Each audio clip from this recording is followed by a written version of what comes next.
आज सुबह में मूलाचार भाग 1 का स्वाध्याय चालू हुआ था, कल से हो गया था चालू।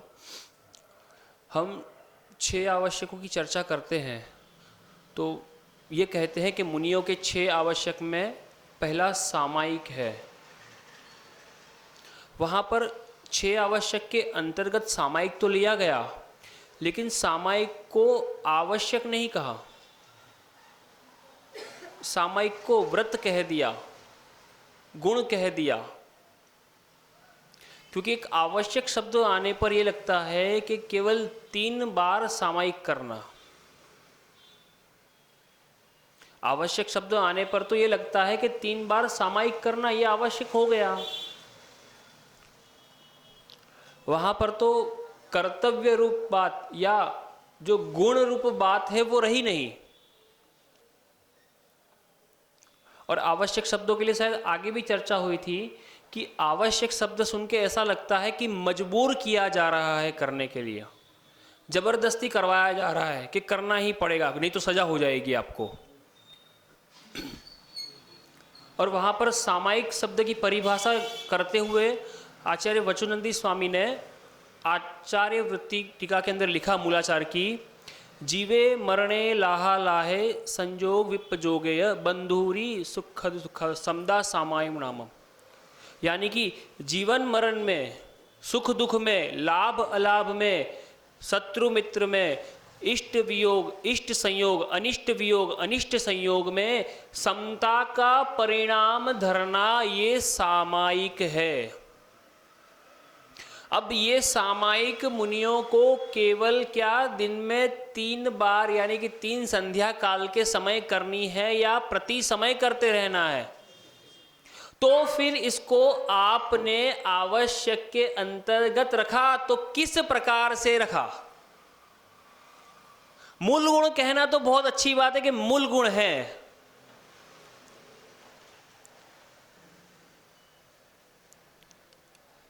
यानी कि आप ही विचार करें कि आपने आवश्यक के अंतर्गत रख दिया,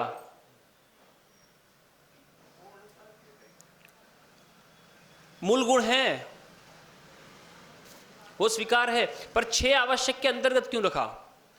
उपचार रूप से रख दिया कि 3 बार तो वंदना करनी है, 3 वो तो करनी है, पर वहां पर वो 3 बार तो सबसे लास्ट में आया, सबसे आखिरी की लाइन में उपसंहार करके छोटे से अक्षरों में लिख दिया कि पूरे समय तो जीवे मरने लाह लाह संजोग विपजोगे बंधुरी सुख दामाय समदा सामायणम, ये लिख दिया।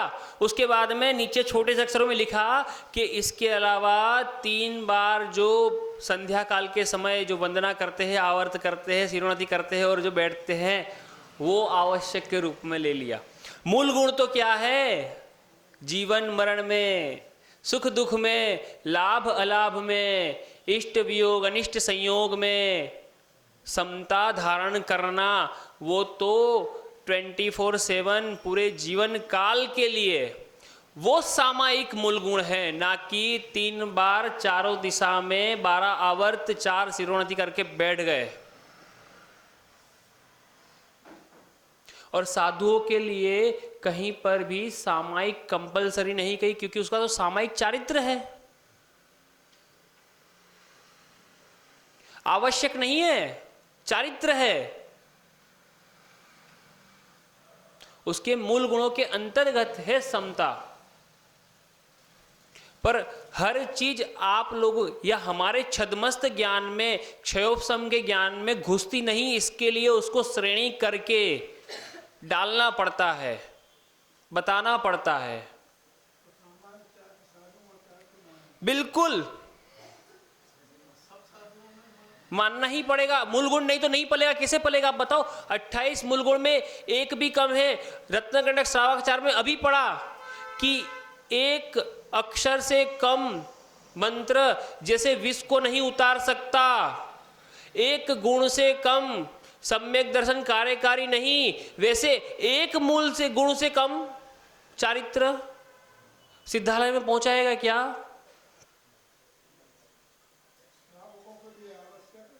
बिल्कुल, श्रावकों के लिए आवश्यक, साधु के लिए मूल गुण कहा, और आवश्यक के अंतर्गत। और श्रावकों के भी आवश्यक में नहीं है, श्रावकों के आवश्यक में भी सामायिक कहाँ है बताया आप मुझे? वो तो तीसरी प्रतिमाधारी के अब निश्चित हो गया कि 3 टाइम सामायिक करने, क्योंकि सामायिक प्रतिमा ले ली उसने। तीसरी प्रतिमा वाले के 3 टाइम है, दूसरी में 2 टाइम। वो आवश्यक नहीं, वो शिक्षा व्रत के अंतर्गत है, प्रैक्टिस रूप में। मतलब मूल गुणों की चर्चा चल रही है अभी मूलाचार में, उसके अंतर्गत 5 मूल गुण और आए। पंच इंद्रिय रोध, 5 इंद्रियों के निरोध के बारे में, उसी को लेकर एक छोटा सा कथानक आप सबके सामने प्रस्तुत करता हूं। अयोध्या नगरी के अंदर देवरति नाम का राजा राज्य करता था, और बहुत धनवान, बहुत योग्य राजा। पर उसकी एक रक्ता नाम की बहुत सुंदर रानी थी, और राजा उसके प्रति इतना आसक्त हुआ कि अपने राज्य भार से भी च्युत सा हो गया। मतलब किसी प्रकार का ध्यान नहीं, शत्रु हमला करे तो ध्यान नहीं, मित्र आए तो ध्यान नहीं, गुरु आए तो ध्यान नहीं, कोई ध्यान नहीं। तो मंत्री लोग जो थे उन्होंने सलाह की, बोले क्या किया जाए। बोले राजा तो बिल्कुल भ्रष्ट हो चुका है, अपनी पत्नी के अंदर इतना आसक्त है कि इसको कुछ समझ में ही नहीं आता। तो मंत्री लोगों ने सलाह करके उसका एक पुत्र था जयसेन, उसको राज्य गद्दी पे विराजमान कर राज्याभिषेक करा, और राजा को और उसकी पत्नी को धक्के मार के नगर से बाहर कर दिया। अब राजा पत्नी के पीछे इतना आसक्त था कि उसको लेकर चल पड़ा। चलते चलते रास्ते में इस महारानी को भूख सताने लगी। तो राजा दुखी हो गया, बोले मैं क्या करूं, और भूख सताने लगी। तो राजा पत्नी के बीच इतना आसक्त था कि अपनी जंघा का मांस निकाल के पका के उसको खिला दिया, और पानी की व्यवस्था नहीं हुई तो अपने हाथ का लहू उसको पिला दिया। इतना आसक्त था। अब थोड़ी देर बाद और आगे चले, अब भूख ऐसे तो शांत होती नहीं, तो उसने कहा कि तू यहाँ पर एक बगीचे में बैठ, मैं जरा भोजन सामग्री की व्यवस्था करके आता हूँ। अब होता यह है कि वो जो रानी साहिबा थी वो वहाँ पर बगीचे में बैठी थी, और वहाँ पर एक नशेड़ी गांजा फूंक रहा था और नशे के अंदर मधुर गान गा रहा था, और अपंग भी था, कुबड़ा भी था। तो रानी के कान में उसके मधुर गान के शब्द पड़ते हैं, और रानी उसके मधुर गान से सम्मोहित हो जाती है, और वो आवाज़ का पीछा करते करते उसके पास पहुंचती है तो देखती है कि एक नशेड़ी, कुबड़ा, अपंग, बिल्कुल कद्रूप कुरूप व्यक्ति क्या बोलते गीत गा रहा है। तो पर जब काम वासना हावी हो गई तो रानी निर्लज्ज होकर उससे अपनी मन की चेष्टा प्रकट करती है। तो वो जो कुबड़ा है वो कहता है, नशेड़ी कहता है कि बोले तू इतनी सुंदर स्त्री, राजा की पत्नी, बोले मैं तेरा उपभोग कहाँ कर सकता हूँ, और तेरे राजा ने अगर देख लिया तो बोले मुझे जीवित नहीं छोड़ेगा। पर उसके सिर पे तो धुन सवार हो गई, उसके सिर पर तो धुन सवार हो गई। तो रानी कहती है तू विकल्प ना कर, बोले मैं उसका इलाज कर दूंगी। अब वो देखती है कि दूर से राजा भोजन की सामग्री जुटाकर आ रहा है, और जैसे ही वो राजा को आते हुए देखती है जोर जोर से रोना स्टार्ट कर देती है, प्रारंभ कर देती है। तो राजा देखता है कि बोले मेरी स्त्री रो रही है, वो पत्नी के प्रति आसक्त तो था ही। वहाँ आता है और पूछता है कि प्रिय क्या हुआ, तू क्यों रो रही है, किसकी इतनी हिम्मत हो गई तुझे रुला दे, मैं अभी उसका सिर काट देता हूँ। बोले तो वो कहती है कि आज आपका जन्म दिवस था और मैं इस जंगल में हूँ और आपको कुछ दे नहीं पा रही हूँ, इसलिए बोले मैं दुखी हो रही हूँ। तो राजा कहता है कोई बात नहीं, तू साथ में है वही बहुत है। बोले ठीक है। और कहती है तो फिर ये फूलों की माला बोले मैं आपके गले में डालती हूँ उपहार के रूप में। अब वो क्या करती है, उस फूलों की माला से ही राजा को बांधना प्रारंभ कर देती है। इतना जोर से बांधती है, लेकिन राजा कहते हैं कि मेरी रानी को इसमें सुख मिल रहा है, तो बोले कोई विकल्प नहीं है। अब वो बांधती है, बांधने के बाद में राजा को ले जाकर एक नदी के अंदर फेंक देती है। नदी के अंदर फेंक दिया और वो कुबड़े के साथ में अब चली गई। अब होता यह है कि जिसका पुण्य प्रबल होता है उसको मार पाना इतना आसान नहीं होता। तो राजा जो है नदी के प्रवाह में बह जाता है और बहते हुए मंगलवर्धन नगर के अंदर आ जाता है। मंगलपुर नगर के अंदर पहुंचता है और किनारे पर उतरकर, मतलब किनारे से आकर, नदी के किनारे पर आकर एक पेड़ के नीचे आराम करने लगता है। बहुत दिन से भोजन नहीं हुआ था और थका हुआ था, तो वहाँ पर उसकी निद्रा लगती है, पेड़ के नीचे सो जाता है। उसी मंगलपुर नगर का राजा श्रीवर्धन वो निसंतान मर जाता है। अब निसंतान मर जाता है तो मंत्री लोग विचार करते हैं, बोले किया क्या जाए। तो वहाँ पर भी जो कुशल मंत्री होते हैं, वो जो नगर का जो पट्ट हाथी होता है, जो मुख्य हाथी था, उसको एक जल का कलश भरकर देते हैं। बोले ये इस जल कलश से जिसका अभिषेक कर देगा वो यहाँ का राजा बन जाएगा। अब जिसका पुण्य प्रबल हो वो भिखारी से भी राजा बन जाए, और जिसका पाप का उदय हो वो राजा से भी भिखारी बन जाए। तो जब पाप का उदय आया तो ये राजा देवरति राजपाट से उतर गया, पत्नी ने भी साथ छोड़ दिया और मारी मारी अवस्था में आ गया। पर फिर पुण्य का उदय आया, हाथी ने जाकर उस कलश से उस राजा का ही पुनः अभिषेक कर दिया। पुनः अभिषेक किया तो वापस से राजा बन गया। अब की बार राजा बना तो स्त्रियों पे किसी प्रकार का 1% भी भरोसा नहीं। एक स्त्री ने उसका विश्वास छोड़ा, सारी स्त्रियों को दुराचारिणी समझने लगा कि बोले अब किसी पे कोई भरोसा नहीं, किसी स्त्री से कोई मतलब नहीं, अब कोई ब्याह नहीं, कोई पुत्र नहीं, कुछ नहीं। और देखा कि वो जिस अपंग के चक्कर में, नशेड़ी के चक्कर में, कुबड़े के चक्कर में गई थी, तो ऐसा कोई कुबड़ा अपंग भिखारी अगर भीख मांगने आ जाए तो उनके प्रति भी कोई दया नहीं। वो कहते हैं ना, गरम दूध का जला छाछ भी फूक फूक के पीता है। तो वो स्थिति, राजा को किसी प्रकार की दया नहीं। वो अपने राज्य में मस्त और अपने राज्य का बहुत अच्छे से राजभार संभालता है, किसी प्रकार के विषयों की आसक्तियों में नहीं गिरता, इंद्रियों को सुख देने के विषयों में नहीं गिरता। संपूर्ण जागृत अवस्था में जिनेंद्र भगवान की पूजन अर्चना करता है, अपने राज्य के कार्यभार में लग जाता है। क्योंकि एक बार तो भ्रष्ट होकर देख लिया क्या हुआ, जिसके लिए भ्रष्ट हुआ उसी ने धोखा दे दिया। अब उधर वो जो रक्ता नाम की जो उसकी रानी थी पहले, वो भोग भोगने लगी। अब उसने क्या करा, उस कुबड़े को एक टोकरी के अंदर लिया और उसको सिर पर रखकर घूमने लगी और दिखाने लगी कि बोले मैं कितनी बड़ी सती हूँ, मेरे माता पिता ने मेरा जिससे विवाह किया, जो मिला, जैसा मिला, जिससे विवाह किया, उसके साथ मैं अब निभा रही हूँ। हाँ, अपने आप को महासती दिखा रही थी और नगर नगर घूमती थी और अपनी कथा सुनाती थी। तो लोग उससे आकर्षित हो जाते थे, मतलब उसकी कथा सुन के उसके ऊपर पसीज जाते थे, तो उसको खूब अच्छा दान देते थे। अब एक दिन बाय चांस घूमते घूमते ये जो थी ना, मंगलपुर में आ गई। तो राजा ने जब सुना बाहर, तो गान सुना तो राजा समझ गया कि वही है। अब सब नगर वालों ने सुना, उसकी दुख भरी दास्तान सुनी रक्ता की, तो सारे नगर वाले एकत्रित हो गए, सबका दिल पसीज गया। तो उन्होंने राजा से कहा कि हे राजन, बोले अब क्या किया जाता है? बोले उसको कुछ दान दिया जाए, महासती है, अपने पति को टोकरी में लिए घूम रही है। तो राजन कहते हैं ठीक है, बोले उसके बीच में और मेरे बीच में एक पर्दा लगाया जाए,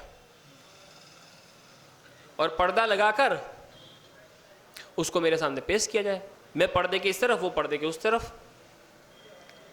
तो राजन के सामने पेश हुई और उसने अपनी जो कथा थी, गाथा थी, गौरव गाथा जो थी, वो गाकर सुनाई। राजा आवाज पहचान ही गया था और जान ही गया था कि आभास तो हो गया था कि वही है। तो राजन पूरी बात सुनने के बाद में ताली बजाता है और पर्दे को नीचे गिराया था। अब वो जैसे ही राजा को देखती है, पसीने छूट जाते हैं। तो राजन कहते हैं कि बोले ये कौन है, कहाँ से आई और इसने क्या किया था, ये पूरी कहानी राज दरबार के अंदर पूरे नगर के बीच में उसको कहकर सुनाते हैं। बहुत तिरस्कार होता है, उसको नगर से बाहर निकाल देते हैं।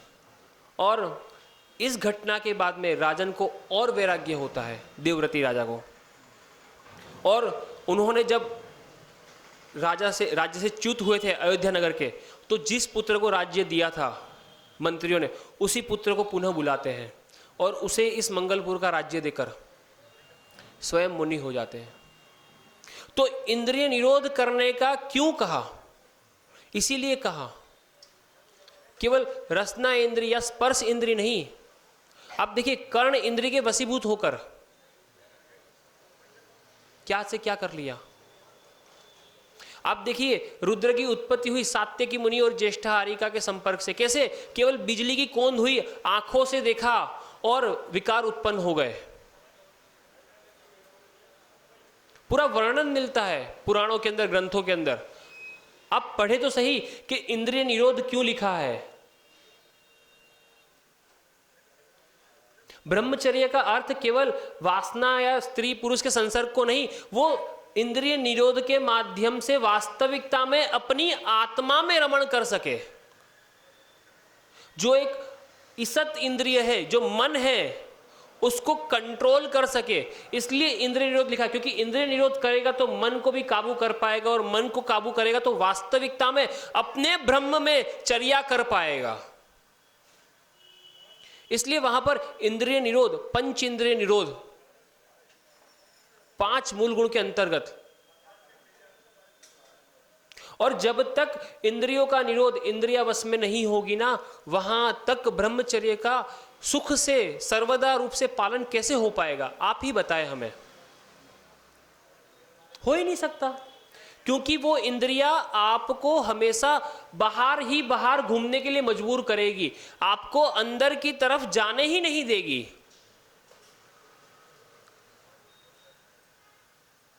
ये तो आपको एक किस्सा बताया कि कर्ण इंद्रिय के अंतर्गत क्या हुआ। ऐसे बहुत से किस्से हैं कर्ण इंद्रिय को लेके। भर्तहरि का किस्सा भी मिलता है, उसकी पत्नी भी कुबड़े महावत के ऊपर आसक्त हो गई थी गाना सुन के उसका, और वो भी इसी प्रकार से लिए घूमती थी। इसी प्रकार की ही स्टोरी थी। उस वक्त तो राजा भर्तहरि राज्य से च्युत नहीं हुए थे। लेकिन कहने का तात्पर्य है कि हम किस भ्रम में घूम रहे हैं और बात कर रहे हैं कि वचन के योग को रोके, काय के योग को रोके, मन के योग को रोके। कैसे रुकेगा? मन का योग कैसे रुकेगा? जब वचन और काय का योग रुकेगा तभी तो मन का योग रुकेगा। पहले अपनी इंद्रियों को तो वश में करें। आगे भी कहा था, फिर कहूंगा कि अगर आप कहे कि मैं पहले मन को कंट्रोल कर लूं, बाद में वचन और काय को कंट्रोल करूंगा, तो संभव ही नहीं है। क्योंकि हमारा जो जैन धर्म हमें सिखाता है कि बाहर से अंदर की तरफ जाना है, ना कि अंदर से बाहर की तरफ जाना है। 2 पाटे चलते हैं चक्की की, तो आप कहते हैं ना, चलती चक्की देखकर दिए कबीरा रोए। 2 पाटन के बीच में साबुत बचाना वो। क्यों नहीं बचा? क्योंकि वो बाहर बाहर घूम रहे थे। अंदर अगर कील से लग जाते ना, तो एक भी पिसाई ना होती। और हमारी स्थिति यही है कि हम बाहर बाहर घूम रहे हैं अभी इंद्रियों के चक्कर में, और कहते हैं कि हमारा मन कंट्रोल हो जाए। कैसे होगा? हो ही नहीं सकता। तीनों को साथ में ही आपको लेकर चलना पड़ेगा। आप सोचो कि मेरा मन कहीं इधर उधर ना भटके, मैं चाहे भटकता रहूं। आप तो कह रहे हो कि घर का बालक तो घर के अंदर रहे और मां और पिता बाहर भटकते रहे। जब मां और पिता भटकेंगे तो बालक भटकना ही सीखेंगे ना। कैसे एक जगह पे स्थिर हो पाएंगे? तो पहले आपको अपने आप को बाहर से स्थिर करना पड़ेगा, फिर आंतरिक स्थिरता आएगी। ठीक है ना? तो सभी लोग प्रयास करें। और जितने भी मूल गुण अनादि से चले आ रहे हैं, अनादि से, चौथे काल से नहीं, तीसरे काल से नहीं, उसके अनादि से चले आ रहे हैं। जितने भी सिद्ध हुए हैं इन 28 मूल गुणों के द्वारा ही सिद्ध हुए हैं। 27 के द्वारा नहीं हुए, 27.5 के द्वारा नहीं हुए, 27.99 के द्वारा नहीं हुए, 28 के द्वारा ही हुए हैं। 28 मूल गुणों का संपूर्ण पालन करके ही हुए हैं। समझ रहे हैं ना बात को? आप भोग भोगते रहे और कहे इंद्रिय विजय हो जाए, नहीं हो सकता। उसके मनोवांछित भोग उसको देते रहे और इंद्रिय विजय हो जाए, नहीं हो सकता। मनोवांछित भोग देंगे तो वहां पर परिग्रह परिमाण व्रत में और ब्रह्मचर्य महाव्रत के अंदर लिखा हुआ है कि स्पर्श इंद्रिय के, रस इंद्रिय के, और क्या बोलते हैं, चक्षु इंद्रिय के, घ्राण इंद्रिय के, कर्ण इंद्रिय के मनोज्ञ अमनोज्ञ भोगों में रति अरति करना भी ब्रह्मचर्य व्रत के अंतर्गत दोष है। ब्रह्मचर्य व्रत महाव्रत के अंतर्गत दोष लिखा है। उसको आलोचना का अधिकारी है अगर वो 5 इंद्रियों के मनोज्ञ और अमनोज्ञ भोगों में राग और द्वेष कर रहा है, तो रति अरति कर रहा है, तो वहां पर स्पष्ट लिखा है आचार्यों ने। और आप कह रहे हैं कि हम पंचेंद्रिय का निरोध ना करें और सिद्धालय में जाकर बैठ जाए, कैसे संभव है? गुरुजी पंचम काल है, लेकिन अब ये लोग सब यथाशक्ति कर रहे हैं, पर हमारे लिए कहीं पर भी यथाशक्ति नहीं लिखा। आप लोगों ने अपने लिए यथाशक्ति जोड़ दिया, कीजिए शक्ति प्रमाण आप लोगों ने अपने लिए जोड़ दिया, लेकिन मुनियों के लिए कहीं पर भी कीजिए शक्ति प्रमाण या यथाशक्ति शब्द का प्रयोग कहीं नहीं है। यह निश्चित रूप से समझ लीजिएगा आप लोग। चाहे पंचम काल हो, चौथा काल हो या विदेह क्षेत्र हो, जहां पर निरंतर सिद्धालय जाना चालू है, आना नहीं कहूंगा क्योंकि वन वे ट्रैफिक है, ठीक है ना? तो समझना पड़ेगा हमें। और 28 मूल गुण जो लिखे वो वास्तविकता में अनादि है, चौथे काल के नहीं कहे हुए, ठीक है ना? तो सभी लोग प्रयास करें अपने इंद्रियों से हटकर अपने आप को आत्मा में स्थिर करने का। वो तभी हो सकता है जब आप हमारी अवस्था में आएंगे, क्योंकि आपकी अवस्था में आप आत्मा की अनुभूति नहीं कर सकते। आचार्य तो यही कहते हैं, ठीक है ना? यथाशक्ति भी नहीं कर सकते। क्षमा चाहता हूं मैं आपसे। बोलिए देवादिदेव श्री आदिनाथ भगवान की, द्वादशांग निवाणी माता की।